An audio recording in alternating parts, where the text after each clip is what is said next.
বুঝলি ভাই, আজকালকার ছেলেগুলো না পুরো বান্দর হয়ে গেছে, পড়াশোনায় কোনো মন নাই।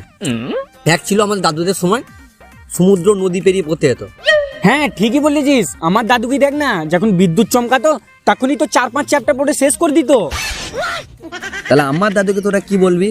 রাত্রের বেলায় যখন কুকুরের চোখগুলো জল জল করতো তখনই সে বই পড়ে শেষ করে দিত। আরে তোদের দাদুর কথা ছাড়, আজ আমার দাদুকে দেখ না, জোনাকির পেছনে যে টিম করে লাইটটা জ্বলতো তখনই 3-4টা বই পড়ে শেষ করে দিত। আরে বাবা দাদুদের কথা ছাড় না, আমাদের কথা ভাব, আমরা কত কষ্ট করে পড়াশোনা করেছি। হ্যাঁ ঠিকই বলেছিস, আমার বাবা একটা লাইট জ্বলা ঘড়ি কিনে দিয়েছিল, ওই ঘড়ির আলোতেই আমি পড়াশোনা করেছি। আরে আমার কথা কি বলবি তাহলে?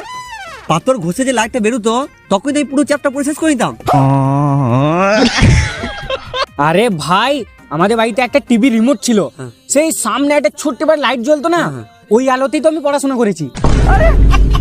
তোরা যাই বলিস, আমি কিন্তু বিরাট খতরনাক ছিলাম। একটা বই আগুন লাগিয়ে দিতাম, ওই আলোতেই আমি 3-4টে বই পড়ে শেষ করে দিতাম।